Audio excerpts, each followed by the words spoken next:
Bom, agora pessoal, a gente vai aprender a fazer um procedimento chamado decomposição de vetores, que seria uma espécie de fazer o inverso da soma, né? A gente já viu, por exemplo, se eu somar dois vetores perpendiculares, aqui a gente está usando o paralelogramo, né? Na ponta do A uma paralela ao B, né? Na ponta do B uma paralela ao A, então o vetor soma A mais B seria esse vermelho aí. Então eu posso dizer o seguinte, eu posso dizer que A mais B, eu posso substituir e trocar esses dois pelo vetor S, né? Ou posso fazer o contrário também. Se eu tiver um vetor na diagonal, né, eu posso substituir ele por dois vetores ortogonais, A e B no caso.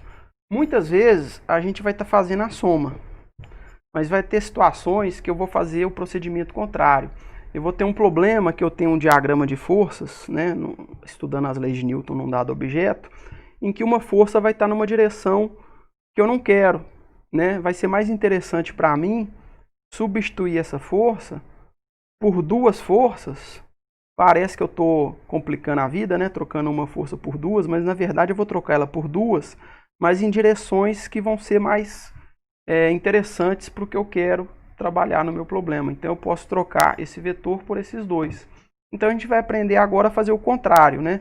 Já aprendemos como você soma um com o outro para dar o vetor soma.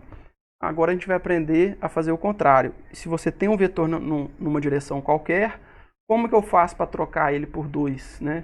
E como descobrir quanto vale esses dois? É o que a gente vai fazer agora. Então vamos supor que você tem um vetor V, o vetor vermelho eu estou chamando de V, e eu quero trocar esse vetor por dois vetores nas direções x e y. Então aqui esse x e esse y não são vetores, é um plano cartesiano que eu desenhei aqui só para a gente definir essas direções. Então meu objetivo é, eu quero jogar fora esse vetor vermelho V, substituindo ele por dois vetores nessas direções x e y. Então a gente pode ver o seguinte, né? Eu posso pegar aqui na ponta do vetor V, fazendo uma paralela ao y, descer aqui, pingar no eixo x, com isso eu tenho o vetor que eu vou chamar de Vx. Posso pingar uma paralela ao eixo x lá no eixo y, com isso eu tenho um vetor que eu vou chamar de Vy. E aí a gente vê, né, que a soma do vetor que eu acabei de definir aqui, Vx, mais o vetor Vy, vai me dar justamente o vetor vermelho, o vetor V. Então agora eu estou interessado em jogar esse vermelho fora e trabalhar com os vetores Vx e Vy, né? Então a questão que surge é, eu tenho um vetor V, vermelho, né, numa direção que não me interessa, e eu quero substituir ele por esses dois vetores nas direções que me interessam, que no caso aqui são as direções x e y. Então, como a grande questão é, como que eu vou descobrir, vamos supor que eu conheça o valor de V, né, e queira descobrir quanto vale o Vx e quanto vale o Vy. Como que eu vou fazer isso? Então, vamos lá. Então, aqui eu fiz um desenho, né, vou colocar aqui que a direção do meu vetor V, com a horizontal aqui no caso, eu vou chamar de θ, né? Então vamos supor que eu conheça o módulo do vetor V e que eu conheça o valor de θ, ou seja, eu sei qual é a inclinação desse vetor vermelho que eu estou querendo me livrar dele, né? Então, conhecidos o valor do módulo dele e o θ, será que dá para descobrir quanto que vale o módulo do vetor Vx e quanto que vale o módulo do vetor Vy? A resposta é sim, né? E é fácil ver isso porque aqui a gente enxerga, por exemplo, que nesse triângulo aqui eu tenho um triângulo retângulo, né? Então, a hipotenusa aqui vai ser o módulo do vetor vermelho, do vetor V. O cateto oposto ao ângulo θ, que é esse comprimento aqui, vai ser o módulo do vetor Vy. E o cateto adjacente ao ângulo θ, nesse triângulo, vai ser o módulo do vetor Vx.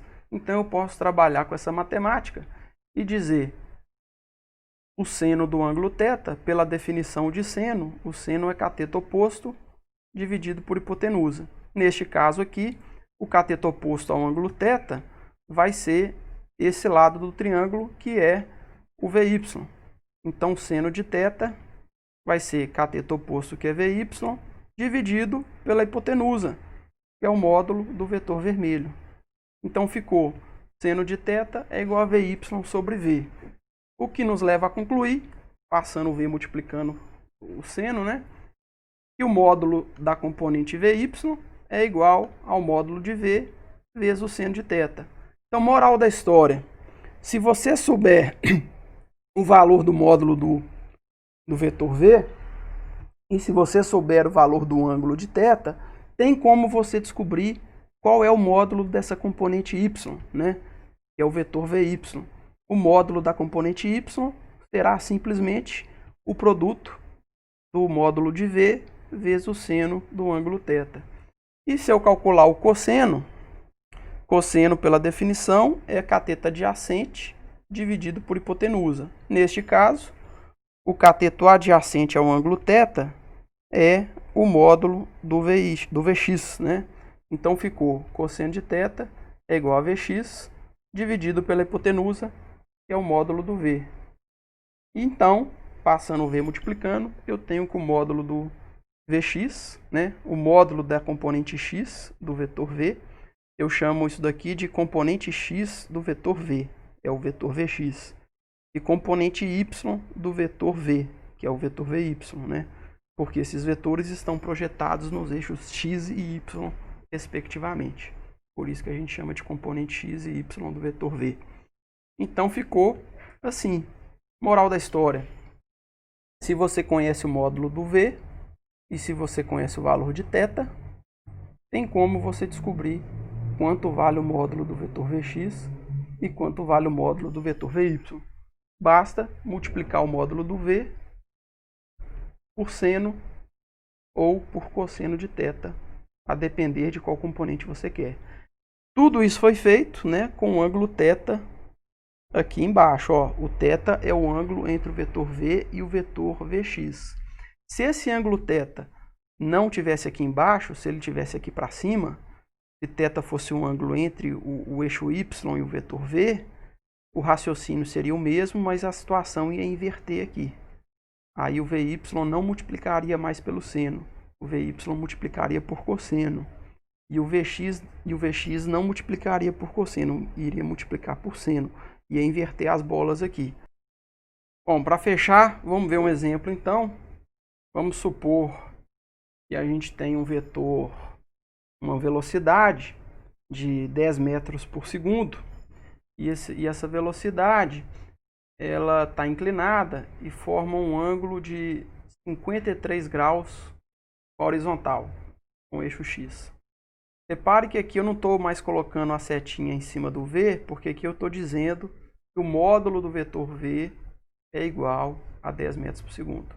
Então o vetor V é esse vetor vermelho, que está nessa direção, nesse sentido. Conheço o módulo dele, sei a inclinação dele. E aí eu quero jogar ele fora, substituir ele por duas componentes, né? Que eu vou chamar de Vx e Vy.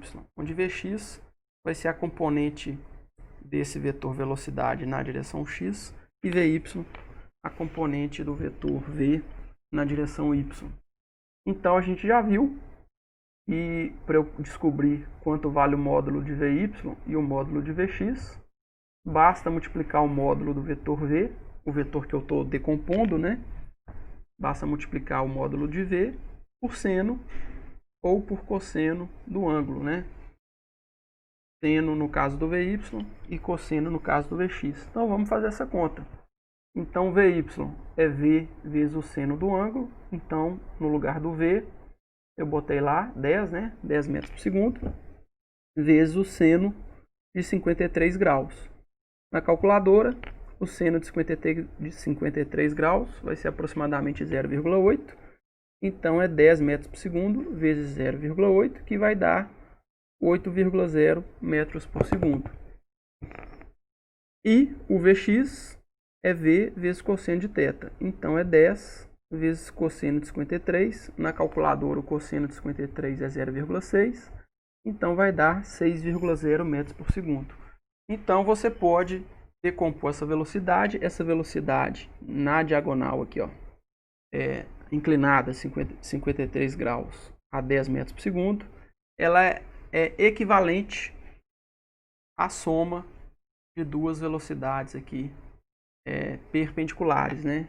Vx e Vy, cujo módulo de Vx vale 6 metros por segundo e cujo módulo de Vy vale 8 metros por segundo.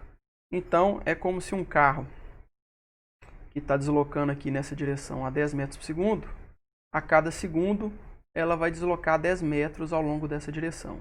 Isso é equivalente a dizer que no plano cartesiano, a cada segundo, né, ao mesmo passo que ela anda 10 metros aqui, a cada segundo, ela vai deslocar 6 metros na direção x e 8 metros na direção y, né, e consequentemente 10 metros aqui na hipotenusa. Então seria isso. Vocês ficam agora com alguns exercícios. Um abraço a todos.